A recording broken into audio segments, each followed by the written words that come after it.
আমরা কিন্তু দেখতে পাইলাম যে ৮ দিনের লাইসেন্স নাকি বাতিল করা হয়েছে।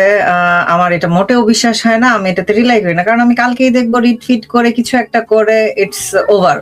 কারণ আমি একেবারেই মানে কেউ যদি নিজের গলায় নিজে ছুরি ধরেও বলে যে এটা হইছে, আমি এটা বিশ্বাস করবো না। কারণ জামাত যেভাবে বিএনপিকে ওভার পাওয়ার করে রাখছে, এইটা বিএনপির পক্ষে করা কোনো মতেই সম্ভব না। হ্যাঁ, এটা আপনার আমার বা আপনি আমার তো না, আর কিছু ওই যে ২৪-এ লাফাইন না কিছু গরু আছে যাদের মাথায় কোনো ব্রেইন নাই, তাদের এটা খুব ভাল লাগবে, তারা খুব লাফাবে যে এই প্রথম দেখলাম সরকারে এইটা। কিন্তু আসলে তারা এইভাবে এটা করে না, করবেও না। তাই যদি করতো আপা, তাইলে এই যে ৬৫০ বাচ্চা যে মারা গেল হামে, ইউনুসের নামে একটা সিম্পল কেস তো নিচ্ছে না। সেখানে কিভাবে বাঙ্গু চোদনারা বিশ্বাস করতেছে যে ৮ দিনের লাইসেন্স বাতিল করে ৮ দিন বন্ধ করে দিবে? এটা কিভাবে একটা মানুষ বিশ্বাস করে? আমার বাচ্চা উঠছে, আমি একটু হাই বলে নি। হাই, যাও প্লেপে না যাও। তো এই যে ৬টা বাচ্চার জন্য পার বাচ্চা নাকি ৮০ লাখ টাকা করে দিচ্ছে, আমি এরকম একটা নিউজও কোথাও দেখছিলাম, বেশ কয়েকদিন হয়ে গেল। আবার দেখলাম হাসপাতাল বন্ধ করে দিচ্ছে। মাঝখানে রিপোর্টাররা যখন রিপোর্ট করতে গেছে সপ্তাহখানেক আগে, তখন ওদেরকে এই ক্লিনাররা মিলে দৌড়ানি দিচ্ছে, কারণ ক্লিনারদেরকে ক্লিনার বলা হয়েছিল। তাদেরকে বাংলায় পরিচ্ছন্নতা কর্মী বলতে হবে কেন? ক্লিনার ইংলিশ বললে সমস্যা কি? আমি বুঝতে পারলাম না। তাদেরকে ইংরেজিতে বলেই তো সম্মান দিচ্ছে, যেরকম আমাদের আশিক বানায়, বাটপার আশিকটা যে ইংলিশে প্রেজেন্টেশন দিয়ে কি বলে ইনভেস্টমেন্ট আনে, বিনিয়োগ আনে, তো সেরকম তাদেরকে ইংলিশে ক্লিনার বলছে, তারা সেটা নিয়ে নাকি রিপোর্টারদের হামলা মামলা করে আর কি ইনজুট করে একাকার করছে। সেই ৮ দিন হাসপাতালের আজকে লাইসেন্স বাতিল করবে, এটা কেউ কইলে আমি বিশ্বাস করবো না আপা। এটা জাস্ট সিম্পলি একটা আইওয়াশ। কারণ অলরেডি ছাগকুল, অনলাইন ছাগকুলে যাদেরকে আমরা দেখতে পাই, তাদের কান্নাকাটি শুরু হয়ে গেছে যে ৮ দিন ছিল গরিবের হাসপাতাল বন্ধ করে দিচ্ছে। এই গরিব এক হও, সব গরিব মিলে এক হও, আন্দোলন করো।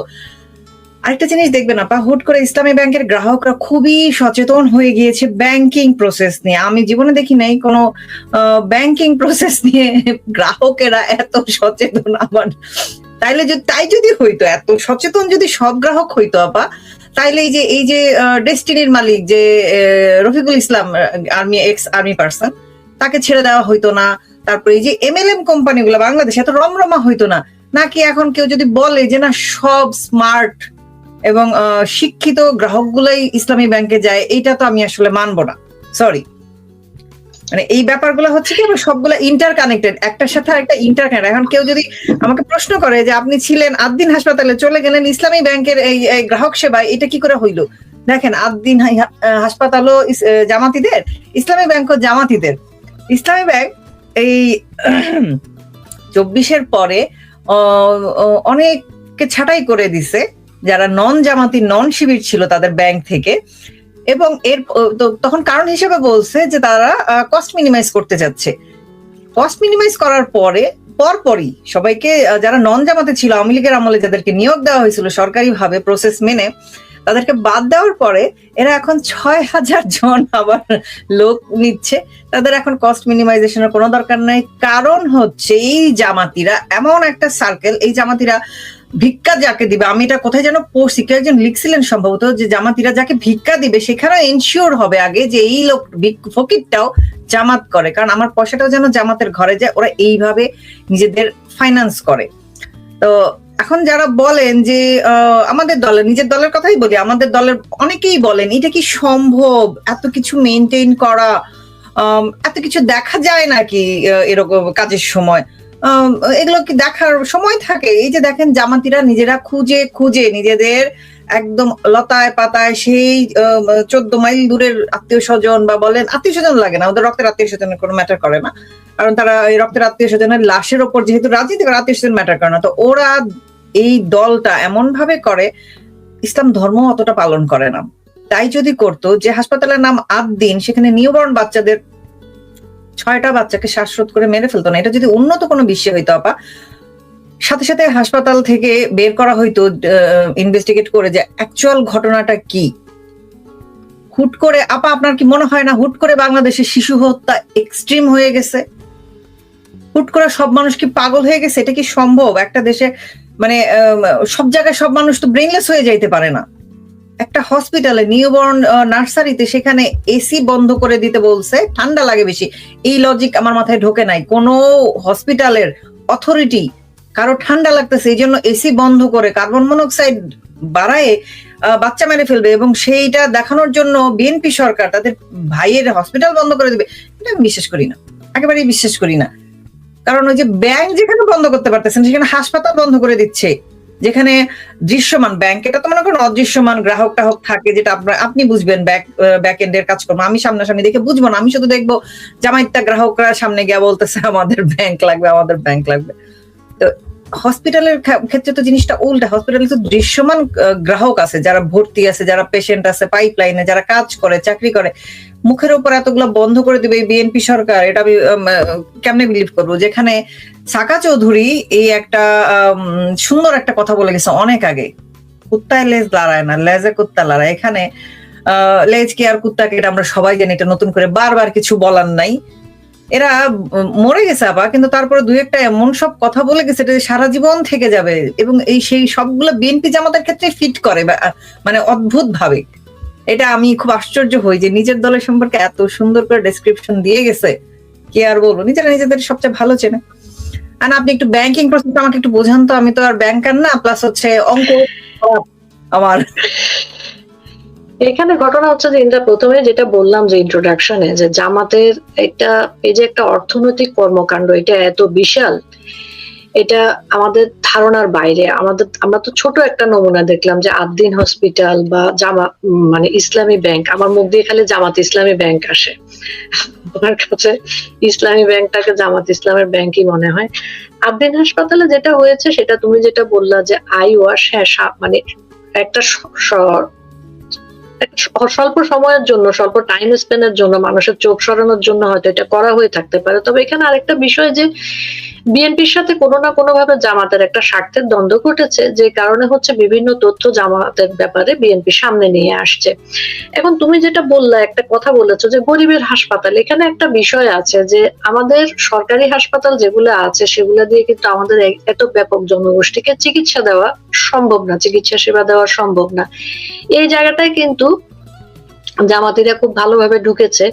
তারা ধরো ইবনে সিনা, তুমি যে টেস্টটা করাতে তোমার হয়তো বাইরে 400 টাকা লাগবে বা 4000 টাকা লাগবে, ইবনে সিনা সেটা দেখা যাচ্ছে যে হাফেরও কমে দিচ্ছে। এখন তোমার প্রশ্ন আসতে পারে যে আপা এই কাজটা তারা কিভাবে করে? এই কাজটা তারা কিভাবে করে, তাদের নানা ধরনের ফাউন্ডেশন আছে। এটা যারা অনেকদিন ধরে অর্থনীতিকে দেখেন, অর্থনীতিকে পর্যবেক্ষণ করেন, যেমন বারাকাত স্যার ছিলেন, তিনি জঙ্গিবাদের অর্থনীতি নামে একটা বই লিখেছেন। এই জিনিসটা যখন আমরা ফলো করব তখন বুঝতে পারবো যে অর্থনীতিটা কিভাবে কাজ করে। এই যে তাদের বিভিন্ন ধরনের foundation, A B C D, এসব ফাউন্ডেশনের নানা জায়গা থেকে অর্থ আসে, বিভিন্ন দেশ থেকে, সেটা তুরস্ক হোক, আরব আমিরাত হোক, আমেরিকা হোক, বিভিন্ন শেল কোম্পানি হোক, এসব ফাউন্ডেশনে অর্থ আসে। এবং এই অর্থটা আসার পরে সালাউদ্দিন, স্বরাষ্ট্রমন্ত্রী সালাউদ্দিন বলেছে যে জামাত তাদের একটা প্রকল্পতে টাকা দিয়েছে 22,000 কোটি টাকা, আরডিএস প্রকল্পতে। তো তাদের এই ধরনের নানা প্রকল্প আছে যেখানে খুবই স্বল্প ইন্টারেস্টে মানুষকে টাকা দেওয়া হয়ে থাকে, এগুলা জামিন ছাড়াই দেওয়া হয়ে থাকে, এবং এইসব টাকা অনেক ক্ষেত্রে ফেরতও নেওয়া হয় না, ভোটের আগে যেটা করা হয়েছে। যেই কারণে এই যে মানুষের দরিদ্রতা বা দারিদ্র আমরা যেটা বলি, সেটাকে লক্ষ্য করে সেই জায়গা দিয়ে, এই লুপহোল গুলা দিয়ে কিন্তু জামাত বিভিন্ন জায়গায় ঢুকেছে। এখন একটা মানুষকে ধরো 3% ইন্টারেস্টে যদি 50 লক্ষ টাকা ঋণ দেওয়া হয় তাকে উদ্যোক্তা হিসেবে, বাজারে নর্মাল ব্যাংকে এফডিআর এর রেট, ফিক্সড ডিপোজিটের রেট 10 থেকে 12, ক্ষেত্র বিশেষে 13। এখন 3%-এ তুমি লোন নিয়ে যদি 50 লক্ষ টাকা ব্যাংকে রাখো, তোমার যদি সে জায়গায় 9% লাভ হয়, এখন বোঝা যায় যে অর্থনীতিটা আসলে কিভাবে ঘুরে। এবং ইসলামী ব্যাংকের নিয়োগ নিয়ে যেটা তুমি বললা, ইসলামী ব্যাংকের নিয়োগের একটা খুব সহজ প্রক্রিয়া বলি, যে ইসলামী ব্যাংকে আপনি পরীক্ষা দিয়েছেন, কথার কথা আপনার নিয়োগের পরীক্ষা হয়েছে, আপনি রিটেন দিয়েছেন, ভাইভা দিয়েছেন, আপনার চূড়ান্ত নিয়োগ হবে। এই চূড়ান্ত নিয়োগের আগে আপনাকে জামাতের একজনের রেকমেন্ডেশন দিতে হবে রেফারেন্স হিসেবে, আদারওয়াইজ কিন্তু আপনার চাকরি হবে না। এটা আগে নিয়ম ছিল, ঠিক আছে? এবং আরেকটা জিনিস যেটা, ইসলামী ব্যাংকে আপনি জব করলে, আমি যেহেতু ব্যাংকার, এই কথাটা আমি বহুবার বলেছি, ইসলামী ব্যাংকে জব করলে আপনার বেতনের 5% চলে যায় হচ্ছে বায়তুল মালে। সেই বায়তুল মালের টাকাটা কিন্তু যায় হচ্ছে গিয়ে জামাতের যারা কর্মী সহযোগী যারা আছে তাদেরকে হেল্প করার কাজে ব্যবহৃত হয় বা তাদের অন্য কোনো কাজে ব্যবহার করে। তো জামাতের অর্থনৈতিক অঞ্চলটা, সেটাই বললাম যে এত বিস্তৃত, এবং এখন ব্যাংকগুলার কথা আমরা বলছি, ইসলামী ব্যাংকগুলার বা বিভিন্ন, জামাত চেয়েছিল ইসলামী ব্যাংকটাকে দখল করবে, তারা অনেকটা দখলেও নিয়ে নিয়েছিল, তারা 10,000 লোককে ছাঁটাই করেছে, তারা বলেছে তাদের নিয়োগ ঠিক নাই, তাদের নাকি পরীক্ষা নেওয়া হয় নাই, অথচ তারা আবার সে জায়গায় 6,000 লোক নিয়োগ দিয়েছে কোনো পরীক্ষা ছাড়া, এবং তাদের দলের অনুসারী যারা আছে তাদেরকে এমন ভাবে প্রমোশন দিয়েছে, এক পোস্টে প্রমোশন দেয় নাই, দেখা যাচ্ছে যে 3 পোস্ট ডিঙিয়ে ইন্দ্রাকে একটা বড় পোস্টে দিয়ে দেওয়া হয়েছে। তো জামাতের কার্যক্রমগুলো এরকম ভাবে চলে, রেজিমেন্টাল, তাদের একজন সরলে আরেকজন আসে, এখানে কোনো আদর্শের ব্যাপার নাই, এখানে অর্থ এবং উগ্রবাদ এই দুইটা কাজ হাতে হাত ধরে চলে।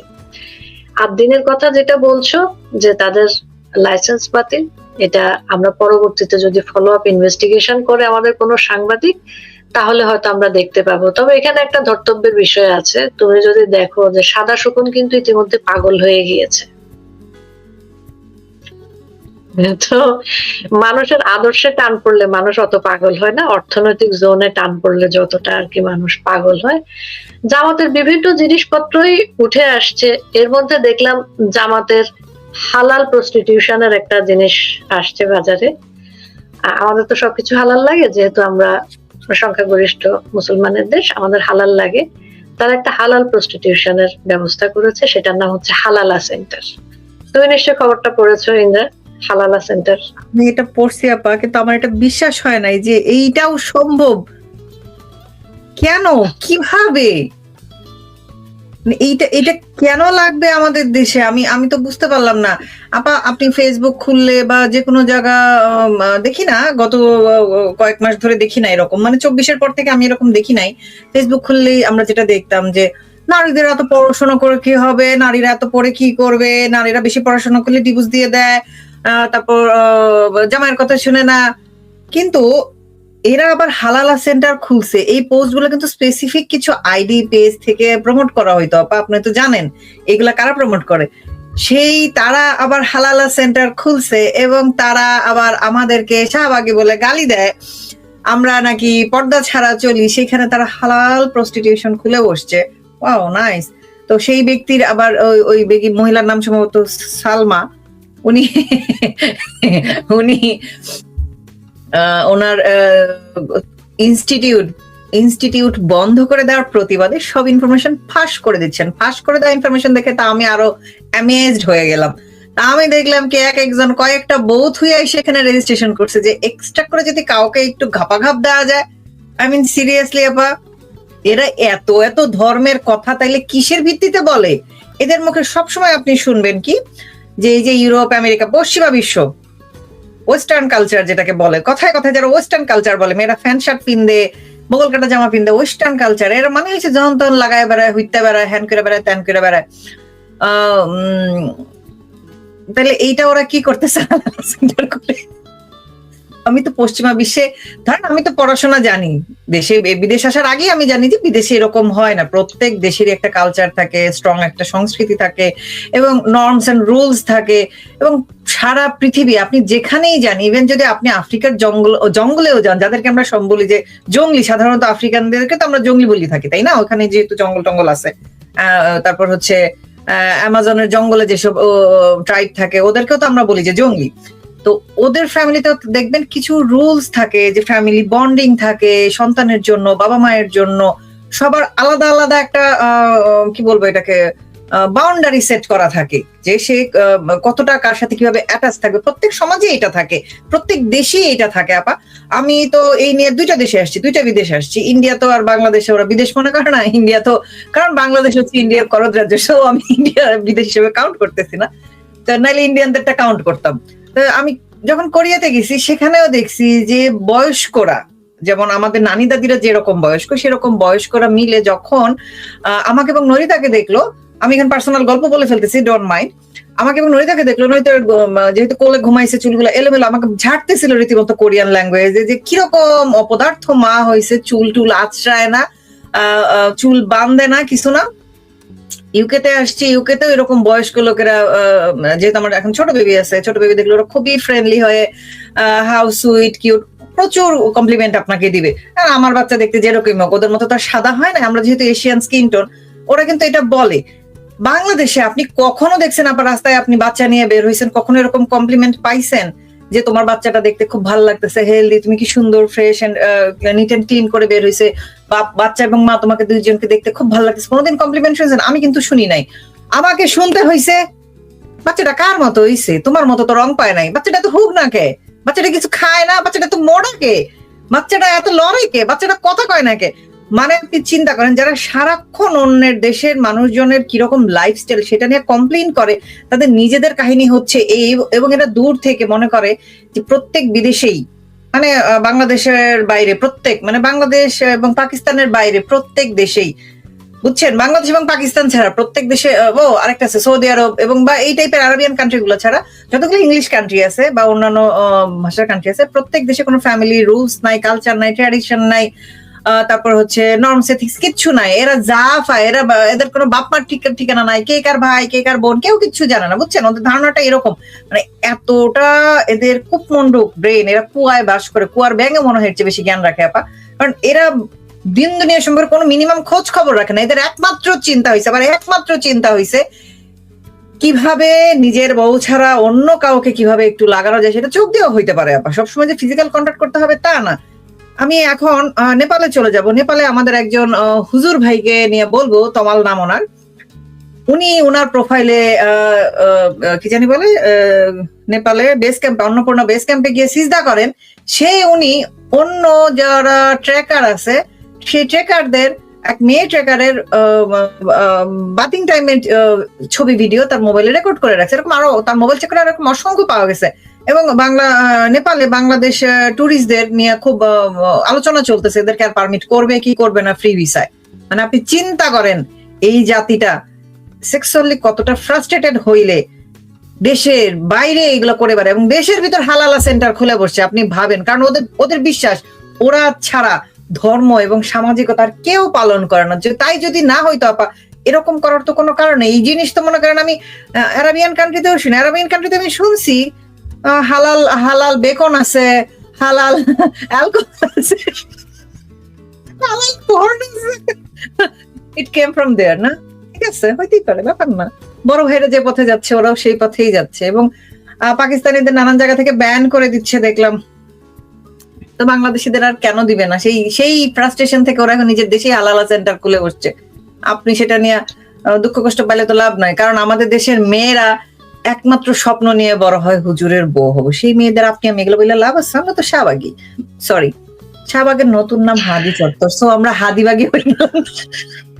আচ্ছা, হাদির কথা যখন আসলো ইন্দ্রা, আমার আসলে মনটা খারাপই হয়েছে যে হাদির বিষয়ক নাকি কি জানি স্টাডি করা হবে 2028 থেকে 5ম শ্রেণীর বইতে শুধু ঢুকানো হবে। আমি তো ভাবছি যে হাদি রিসার্চ সেন্টার হবে, হাদি ইউনিভার্সিটি হবে, একটা ইউনিভার্সিটি অফ ড্যাশ ড্যাশ হাদি হবে, এরকম আমি ভাবছি যে সেটা এত দেরি করতেছে কেন, যে মানে 2028 সাল পর্যন্ত নিয়ে যাচ্ছে কেন? Why not 2026, why not 2027? এরকম একটা ক্যারেক্টার, এটা তো ছেলে মেয়েদের শোনা দরকার, বোঝা দরকার তার জীবনের ইতিহাস। সে নাকি আমাদের অনেক বড় লেতার কথা পড়া দরকার আমাদের। এটা 2028 সাল পর্যন্ত। হাদির বোন আপা আমি দেখলাম যেটা নিয়ে খুব উচ্চকিত, যে 28 সাল থেকে কেন ইনক্লুড করবে, কেন এই 27 সালের বাচ্চারা এই মহান ইতিহাস থেকে বঞ্চিত হবে, যেখানে তারা করবে সাউয়া ছেড়ার জন্য হাদি ভাইয়েরা সাউয়া মাউয়া ছিঁড়ে ঘরের মধ্যে পড়বে ওদের মায়ের সামনে, বোনের সামনে, নানির দাদির সামনে, এবং বাবা মানে ফ্যামিলির সামনে। সেই এত বড় গর্বিত মোমেন্টটা, গর্বিত সময়টা কেন ওই মুসলিকা সরকার কেড়ে নিচ্ছে? এই কি জানি বলে কোমলমতি সাধারণ ছাত্র জনতার কাছ থেকে কেন কেড়ে নিচ্ছে? এটা আমারও আপনার কাছে প্রশ্ন। আপনি আমাকে একটু বলেন যে এতদিন কেন অপেক্ষা করে রাখবে? ততদিন মনে করেন হাদিকে যদি সবাই ভুলে যায়। না, এতদিন অপেক্ষা করে রাখবে কারণ হচ্ছে গিয়ে যে পাঠ্যপুস্তক মানে প্রকাশ্যে ছাপানোর যে টেন্ডার গুলা থাকে এগুলা তো ইতিমধ্যে ভাগাভাগি হয়ে গেল আর কি। এখন এটা যদি আবার করতে যায়, এটা দেখা যাবে রিভিশন করতে হবে, রিভাইজ করতে হবে। আর হাদি বিষয়ক যেসব মিথ্যাচার দিয়ে জিনিসগুলো ভরতে হবে ওগুলা এখনো ফারুকিরা ঠিক মতো, তারপর রাখাল রাহারা এরা ঠিক মতো এখনো দেখা যাচ্ছে যে ডিরেকশন দেয় না, লিখে উঠতে পারে না যে হাদি অত সালে একটা মুসলিম সম্ভ্রান্ত পরিবারে জন্মগ্রহণ করেন, ছোটবেলার থেকেই তার স্বপ্ন ছিল তিনি এরকম হবেন। তো 2024-এ যখন সুযোগ এলো উনি তখন দেশমাতৃকার মুক্তির জন্য ঝাঁপিয়ে পড়লেন, এই বীর সৈনিক এই অল্প বয়সে ঝাঁপিয়ে পড়লেন। এবং তিনি যখন ঝাঁপিয়ে পড়লেন, ঝাঁপিয়ে পড়ার আগে তিনি চিঠি লিখে গিয়েছিলেন, সেই চিঠি আবার জুলাই জাদুঘরে ফারুকির কাছে দিয়ে গিয়েছিলেন, আমার যদি মৃত্যুও হয় তাহলে যেন এই চিঠিটা প্রকাশ হয়। হ্যাঁ, তো এই ইতিহাসগুলো এখনো লিখে উঠতে পারে নাই বান্না, ফারুকি, রাখাল রাহার। ফান্ড আসে নাই, উপযুক্ত ফান্ড আসলেই তারা ইতিহাসটা লিখে ফেলবে। না, ফান্ড আসছে, ফান্ড তো যথেষ্ট পরিমাণে আসছে। ওর ভাইকে অলরেডি ইংল্যান্ডে পাঠানো হয়েছে চাকরি দিয়ে। ফান্ডের কোনো অভাব নাই। এখনো ওরা সমন্বয় করে উঠতে পারে নাই, কারণ তাদের তো বিভিন্ন জায়গায় মানে বাটাম দেওয়া চলছে। তো এবং এই বাটাম গুলো দেখে আমি খুবই দুঃখিত হলাম যে এই ধরনের বাটাম, আমার ধারণা হলো যে ওরা নিজেদেরকে নিজেরা মেরে ভিকটিম কার্ড খেলছে কিনা মানুষের সহানুভূতি পাওয়ার জন্য। ওই যে একটা দেখলাম হচ্ছে গিয়ে নেত্রকোনায়, এটা আমরা স্কুলে র্যাক করে যে সেরকম কাম ধরে উঠবোস করায় বলা হচ্ছে যে তুই বল যে তুই জুলাই যোদ্ধা, তুই ভুল করেছিস। আর একটা দেখলাম হচ্ছে গিয়ে ওই যে মাহাদিকে নাকি শত্রু দল মেয়েরা ঠিকঠাক করে ফেলছে। আমি শত্রু দলের কাউকে দেখলামই না, ছাত্র দল আর কি, ছাত্র দলের কাউকে দেখলামই না। এরকম কোনো কিছু দেখি না আপা। আমি তো মনে করেন অনলাইনে কমেন্ট করে মানুষকে এর চেয়ে বেশি আহত করে হাসপাতালে পাঠিয়ে দিতেছি। আর ওই শত্রু দলের ওখানে কি করলো আমি আসলে খুবই হতাশ। এই নিয়ে আবার সালিশ বিচার বসাইছে, সেই সালিশ বিচার বসানোর আমার যেটা মনে হয় মানে সে অ্যাসাইলাম এটা ওইটা আমি তোমাকে বলতে চাচ্ছিলাম যে আমরা এরকম দেখেছি যে নিজেরা নিজেদের একটা ফেক আইডি তৈরি করে, তারপর ওটা দিয়ে নিজেরা নিজেদেরকে হুমকি দেয়, হুমকি দিয়ে ওটার স্ক্রিনশট নেয়, স্ক্রিনশট নিয়ে ওটা দিয়ে জিডি করে যায় অ্যাসাইলাম ক্লেম করে। তো মাহাদিকে আমি বলে দিতে চাই যে এখনকার অ্যাসাইলাম আর এত সহজ অবস্থায় নাই। তুমি তো ফিনল্যান্ডের ভিসার জন্য অ্যাপ্লাই করেছিলে, ফিনল্যান্ডের ভিসা তো হয় নাই জানোই। তো এগুলা করে অ্যাসাইলাম পাওয়াটা খুব একটা সহজ হবে না। তোমাকে অ্যাসাইলাম পাইতে হলে প্রকৃত পন্থায় যেতে হবে, তোমাকে সত্যিকার অর্থে মার খেতে হবে। নিজের প্যান্টের হাঁটুর জায়গা ছিঁড়ে হসপিটালে বালিশ ছাড়া একটা অক্সিজেন মাস্ক দিয়ে শুয়ে থাকলে হবে না। কোন হসপিটালে মার খাওয়া রোগীকে বালিশ কাঁথা কিছু ছাড়া এমনি একটা নগ্ন বেডে ফেলে রাখে এটা আমার ঠিক জানা নাই আর কি। আর হাঁটুর কাছে জিন্স ছেঁড়া এটা এখন স্টাইল। তো তোমার মাইরটা ঠিক মতো হয় নাই, এটা তুমি জেনে রাখো আর কি। আমরা যারা অ্যাক্টিভিস্টরা এটা নিয়ে খুব উচ্ছ্বসিত হচ্ছি, আপনাদেরকে বলে রাখতে চাই এসব তুচ্ছ বিষয় নিয়ে উচ্ছ্বসিত হবেন না। আমাদের লীগের লোকজনকে কিন্তু কালকেও মেরেছে, স্ত্রীর সামনে মেরেছে। যশোরে স্ত্রীর সামনে বিএনপির লোকেরা ছেলেটাকে গাছের সাথে বেঁধে কুপিয়ে হত্যা করেছে। সে যখন পানি চেয়েছে তখন তার মুখে প্রস্রাব করা হয়েছে। ওরা কি করছে আর আপনারা কি নিয়ে উচ্ছ্বসিত হচ্ছেন এটা নিজেদেরকে প্রশ্ন করবেন। এবং আরেকটা জিনিস, এই মাহাদি ছেলেটা দিল্লি না ঢাকা, সে কিন্তু দিল্লিতে গিয়েছিল, সেখান থেকেও কিন্তু অনেকের অনেক ধরনের অ্যাক্টিভিটির কারণে তাকে দ্রুত দেশে আনার পরে গ্রেফতার করা হয়, আবার ছেড়ে দেওয়া হয়। সে কিন্তু সিলেটে এসআই সন্তোষ হত্যার সাথে জড়িত, সে নিজের মুখে স্বীকার করেছে, তারপরেও কিন্তু সে ঘুরছে। এবং এই যে তাদের ইন্ডিয়া বিষয়ক, ভারত বিষয়ক নানা কথাবার্তা, এখন কিন্তু আমরা দেখতে পাচ্ছি যে 26 লক্ষ ভারতীয় আমাদের সাথে কাজ করে, হ্যান করে ত্যান করে আমাদের দেশে। এখন কিন্তু আমাদের দেশে ভারতীয়রা অবৈধ নাগরিক যারা আমাদের দেশে বলে তারা চিহ্নিত করতে পারছে বা পারবে, তাদেরকে কিন্তু আমাদের দেশে ফেরত পাঠানোর একটা প্রক্রিয়া নিয়েছে। এই যে আপনারা কর্মকাণ্ড গুলা করেন, দিন শেষে কিন্তু ক্ষতিগ্রস্ত আমার দেশ। এই যে ইন্ডিয়ার যে একটা স্টেপ ইন্দ্রা, যে অবৈধ অভিবাসী যারা আছে তাদেরকে পাঠানোর, এটাকে তুমি কি চোখে দেখছো?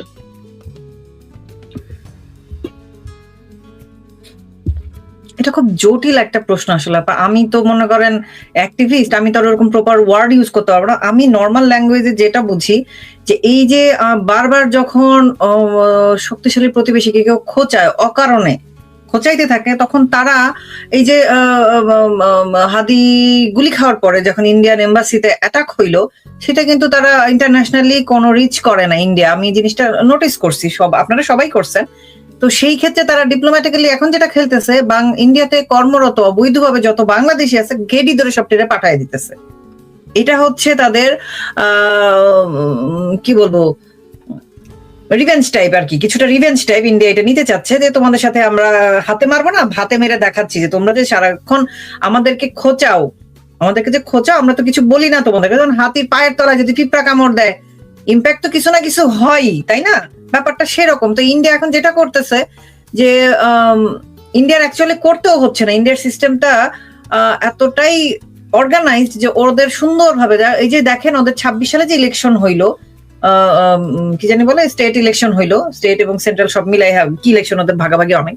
তো ইলেকশনের সময়ই, ভোটার হওয়ার সময়ই এই জিনিসটা তারা ক্লিয়ারলি আলাদা করে ফেলছে। তখন থেকে, ভোটের আগে থেকে প্রচুর বাংলাদেশি মানুষ আমি দেখছি, নিউজে আসছে, বিবিসিতে আসছে, যে বর্ডারে এসে বসে আছে যেন বাংলাদেশে ঢুকবে। এবং ওদেরকে যখন বুমনি ওদের কাছে গেছে, বলছে কেন গেছিলেন, বলে কি আসছিলাম, ভিসা নিয়ে আসছিলাম, হ্যাঁ আসছিলাম, তারপর যাও নাই কেন, থাইকা গেছি, যাই নাই, এখন কেন চলে যাচ্ছে, বলতেছে এখন সরকার ধরে নিয়ে যাবে, ধরে পাঠাই দিবে, জেলে দিবে, এই জন্য চলে যাচ্ছি। আপনি দেখবেন যে এই যে বর্ডারে যারা পুশিন বলে চিল্লাইতেছে, বিজিবির খুব একটা ভিডিও নিয়ে খুব একটা ভাইরাল হয়েছে, যে কি জানি বলে, এই বিজিবির লোকজন বলছে বিএসএফ কে ধমক দিছে নাকি, যে তোমাদের গুলি আছে আমাদের নাই। একটা দেশের মানুষ মানে পুরা অর্গানাইজেশন সহ কতটা অসভ্য হইতে পারে, এটা কিন্তু তার প্রমাণ আপা। যেখানে আমি আপনাকে এক্সাম্পল সহ বলি, জামালপুর বর্ডারে একজন বয়স্ক মানুষ আটকা পড়ে আছে, তার নাম হচ্ছে কি যেন, একজন সনাতনী কি একজন যেন নাম, তাকে ওখানে আটকায় রাখছে, বর্ডারে ঢুকতে দিচ্ছে না। ষষ্ঠী বাবু, ওনার নাম ষষ্ঠী, ষষ্ঠী বাবু রাজশাহী থেকে ওনার ফ্যামিলি বলতেছে যে উনি আমাদের পরিবারের, ওনাকে পাঠাও। বিজেপি তাকে একসেপ্ট করতেছে না, বিজেপি নিচ্ছে না, বলতেছে যে না, ইন্ডিয়া তাকে অবৈধভাবে পুশ ইন করতে চাচ্ছে বাংলাদেশে। এবং এটা নিয়ে খুব সুন্দর একটা ভিকটিম গেম খেলা চলতেছে, যে ইন্ডিয়া কতটা নিষ্ঠুর, নিজ দেশের নাগরিকদের বাংলাদেশের নোম্যান্স ল্যান্ডে ফেলে রাখছে, নিজেরা নিচ্ছে না, অথচ প্রত্যেকেই কিন্তু আইডেন্টিফাইড বাংলাদেশি, কাগজপত্র লিটারালি চেক করে তাদেরকে পাঠানো হয়েছে। এটা তো আর এটা আসলে কান্নাকাটিটা হচ্ছে এই জন্য যে এরা যদি ঠিক রোহিঙ্গা হইতো আপা, তাইলে দেখতেন জামাতের পক্ষ থেকে তাদের জন্য অস্ত্র শস্ত্র, খাবার দাবার, টার্কি থেকে সব, তুরস্ক থেকে সব চলে আসতো। ঠিক যেমন 16-17 সালে যখন মায়ানমারে এরকম ব্রেকআউটটা হয়, তখন পুরা ফেসবুক আপা কান্দাকাটি রোল দেয়া ভাইসা গেছিল যে বর্ডার খুলে দাও, বর্ডার খুলে দাও, আমাদের মুসলিম ভাইয়েরা ওখানে আছে, কষ্ট করতেছে, আমরা একবেলা খাইলে তাদেরও একবেলা ভাতের ব্যবস্থা আমরা করে দিব, তাদের যদি লাং লাগে আমরা লাং হয়ে তাদেরকে বিয়া করে ঘরে তুলে নিব, এইসব নানান কথাবার্তা আবার দেখছি ফেসবুকে। তখন আমাদের মাথায় একটাই চিন্তা ছিল যে এতগুলা বাড়তি মানুষ বাংলাদেশে আসবে, এদেরকে খাওয়াবে পড়াবে কি করে, এই বেটি কই থেকে আনবে, কিভাবে সম্ভব? এখন আজকে 2026 সালে আপা 9 বছর প্লাস হয়ে গেছে, 10 বছর হয়ে যাবে, এখন এসে চুতমারানি গুলা কি বলে, শেখ হাসিনা নোবেল পাওয়ার লোভে এই বর্ডার খুলে দিছিল। আজ পর্যন্ত কোনোদিন শুনছেন যে এরা এই যে ইউনুস যে ওদেরকে মুলা দেখাইলো 25 সালের রোজার মধ্যে, যে ওদেরকে মুলা দেখাইলো গুতেরেসকে নিয়ে গিয়ে, যে সামনের তোয়ারা আইনগর দেশত করিবেন, এই টাইপের একটা ডায়লগ দেশে ছাড়িয়ে আসছে। তখন কিন্তু বাঙ্গুচোদনাদের কোনো সমস্যা হয় নাই। 1.5 বছর হয়ে গেছে, এখনো একটা রোহিঙ্গা দেশে ফেরত যায় না, উল্টা আরো 5-7 লাখ দেশে ঢুকে গেছে। এটা নিয়ে তাদের কোনো প্রবলেম নাই। তাদের একমাত্র প্রবলেম ইন্ডিয়া থেকে লিস্টেড বাংলাদেশিরা কেন বাংলাদেশে ঢুকবে, তারা তাদেরকে নিবে না। কিন্তু দিনরাত তারা চিল্লাবে দিল্লি না ঢাকা, দিল্লি না ঢাকা বলবে 26 লাখ বাংলাদেশি আছে, ওদেরকে বের করে দাও। অথচ হাস্যকর ব্যাপার হয়েছে, বাংলাদেশে সবচেয়ে বেশি বিদেশি কাজ করতে আসে চায়না থেকে, ইন্ডিয়া থেকে আসে না বাংলাদেশে। কারণ ইন্ডিয়ানদের নিজের দেশে এত অপরচুনিটি, ফকিনি দেশে তারা এসে কি করবে বলেন? যারা আসে বাধ্য হয়ে কিছু গার্মেন্ট সেক্টরে কাজ করে আর এমবাসিতে কিছু কাজ করে, এর বাইরে কোনো ইন্ডিয়ান বাংলাদেশে সজ্ঞানে ঘুরতেও আসতে চায় না। হ্যাঁ, রিসেন্ট ব্লগারদের কল্যাণে কিছু লোক আসে, কিন্তু এমনি নর্মাল লোক, আমি তো নর্মাল লোকজনের সাথে মিশি, আমি যখন কলকাতায় ছিলাম নর্মাল লোকজনের সাথে মিশছি, আমি বলছি আপনারা যেমন কি না ওইখানে গেলে ওড়না টন্না না পরলে মানুষজন কেউ মেও করে, তোমাদের দেশ মোল্লাদের দেশ, আমাদের এখানে বাবা মেয়েদের ড্রেস নিয়ে কেউ কিছু বলে না। আর ওই যে লাল পানি কালা পানি খাওয়ার যে ওইটা তো আসেই আপা, ওখানে ওরা ওপেনলি ওইটা খায়, ওদের কেউ কিচ্ছু বলে না, কারণ সবাই লিমিট রাখতে জানে। এখানে বাঙ্গুরা দেখবেন কলকাতায় যাই লাল পানি কালা পানি খাইতে, এবং লাল পানি কালা পানি খেয়ে 7 দিন ঢুল ঢুল একদম মানে ঠাইসে গলা পর্যন্ত খেয়ে এসে দেশে এসেই পোস্টটা দিবে, দাদাদের দেশ ঘুরে এলুম, ওরা একটা ডিমকে 4 ভাগ করে খাওয়ায়, মানে কাহাতক ছোট লোক হইতে পারে।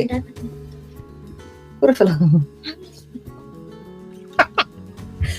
এক দেশের লোক ওরা কি করে কতটুকু ছোট লোক যে একটা দেশ থেকে ট্যুর দিয়ে এসে ব্লগ বানায় এসে ওদের বিখ্যাত জায়গাগুলো ঘুরে সেগুলোর ফুটেজ এনে সেখানে ভয়েস দেয়, দাদাদের দেশ থেকে ঘুরে এলাম, মানে পিঞ্চ করে। অথচ আপা একই সাথে ইন্ডিয়াতে যত মুসলিম আছে সেই মুসলিমরা কেউ বাংলাদেশে ফিরে আসতে চায় না।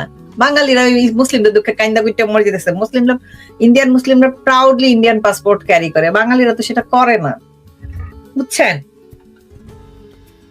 কি যে বলবো, এখানে কমেন্ট আসছে এরা ইন্ডিয়ার আমরা ইন্ডিয়ার দালাল এনিওয়ে মনোযোগ দিয়ে কিছু